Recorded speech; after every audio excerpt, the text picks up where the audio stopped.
The difference between a good motorcycle racer and a great motorcycle racer is understanding the difference between speed and load on the motorcycle. My name is Nolan. I race motorcycles professionally. I won the Moto America Superbike Cup Championship in 2023. Finished third again in 2024. And these are a few things that are the most important from all the riders that I've seen, worked with, ridden against, etc., to make you a better motorcycle racer. We're going to first talk about load on the bike and understanding what that difference is in different parts of the corner. That's the secret sauce.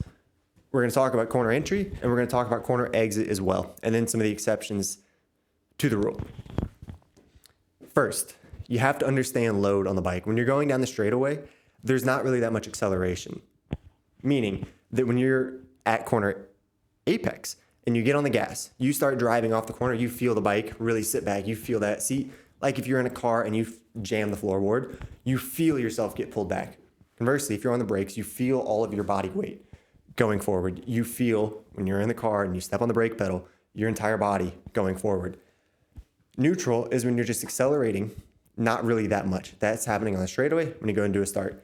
There's not really any load on the bike. It's not going on the front. It's not going on the rear. You're not hitting the brakes. You're not really hitting the gas. That is a bad feeling, except if you're on the straightaway.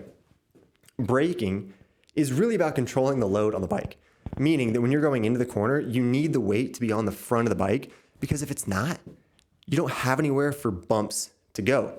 If you have a load on the front and you hit a bump, your front suspension can absorb that. By having that load somewhere, it gives it somewhere to go. It's like doing a squat. If you don't have the load on the front of the bike, you crash. You hit a bump, there's nowhere for that load to go. It might be able to adjust a little bit, and you might not really have that many issues. But that's a problem. That will cause damage to you down the road because you don't have anywhere for that bump to travel to. It's being absorbed by the frame, it's being absorbed by the tire, but not the biggest amount of dampening that you have, your front suspension. So that's the key to trail braking, is keeping that load consistent. Getting on the gas, you have to get on the gas to let the rear of the bike absorb those bumps. And people understand that, but they don't understand that for corner entry, and that you need somewhere for all of that speed to go. We're going to first talk about braking. So braking, one of the biggest issues that people do when they're trying to go faster on track is they think, oh, I'm going to outbrake everybody. I'm going to be Valentino Rossi.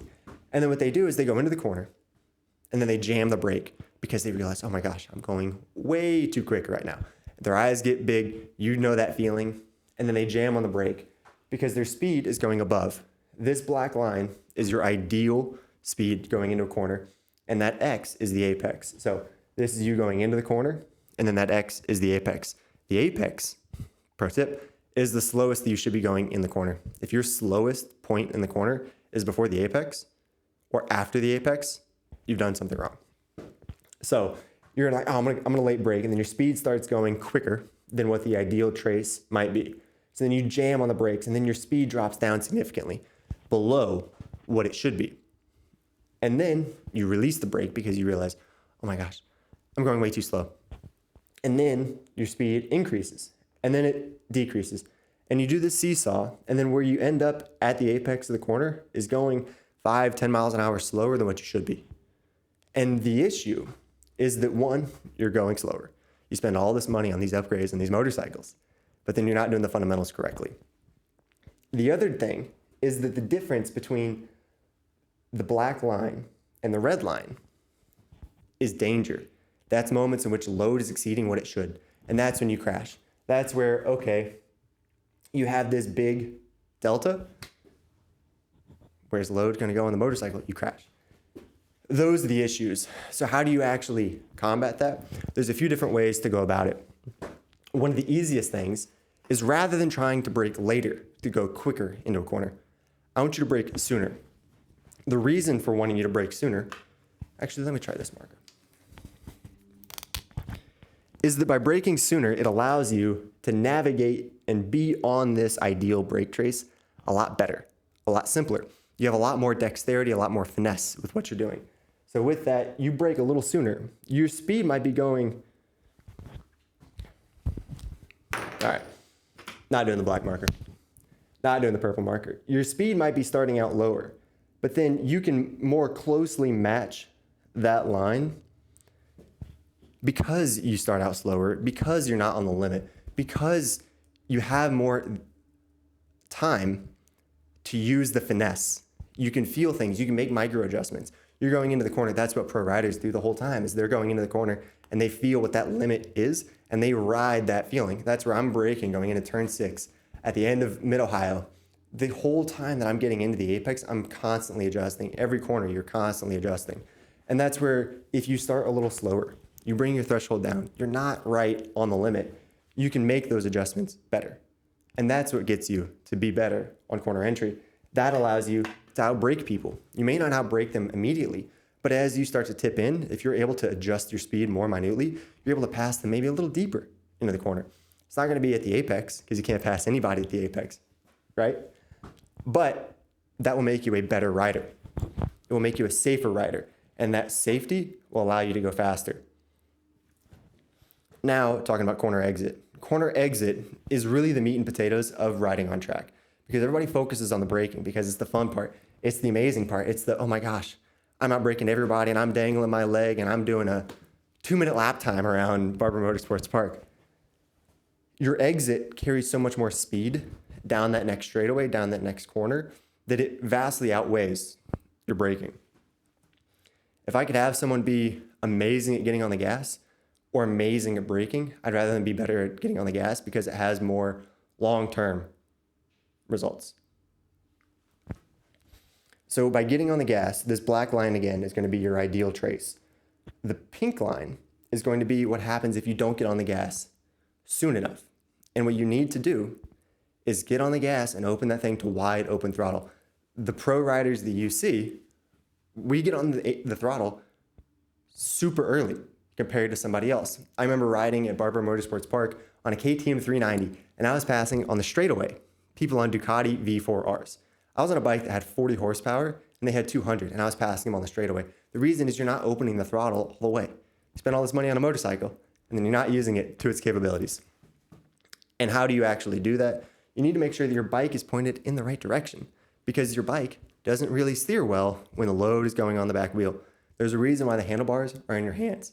That's when you're braking. That steering axis is when you've got load on the front of the bike, because then that helps the bike turn. Once you start getting on the gas, your steering doesn't really do that much, and you don't really want it to be doing that much, because that's when crashes happen.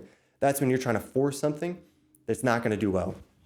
And with everything, you want your speed to be smooth. You don't want huge adjustments. I want someone to brake, and then that speed come down. They hit one singular point that they go the slowest, and then they accelerate out. It's not good when your speed comes in and then it has all these different things and then it comes out. And if you're getting on the gas before you hit the apex, that's not doing you any favors, because again, you want it to be smooth. You want that load to transition. Do you want the load to go from the front to the back, to the front to the back all the time? Does that really seem like it would be the best way to go about it? Not in my opinion.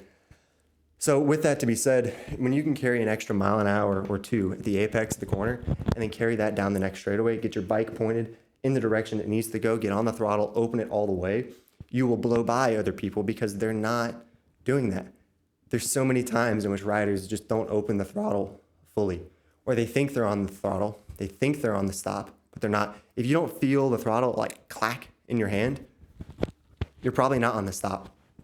We can talk about this in a few different ways, and there's also a difference between entry and exit corners, and understanding that difference can help you learn tracks so much easier. If you think that would be interesting, leave a comment down below, and we can go and make that video. But there's a lot of things that are just very simple. This isn't anything complicated. It may be difficult to do, but it's not some like secret thing. A lot of people just talk about it in ways that don't really make sense, or they're trying to sell you some course, or they're trying to teach and explain to you why their method's so much better than anything else, and then you, needless to say, I don't really like any of that stuff. This is a way to think about riding on a motorcycle, to be faster, to be a better rider. If you made it all the way through this video, you're amazing. For everybody who's watched my videos on TikTok, you know this part. Comment the emoji of an octopus to show you made it all the way through. If you like this and there's other videos that you would like to see, other questions, other comments, you want that entry and exit video, we can talk about it. But yeah, my name's Nolan, and I'll see you guys later.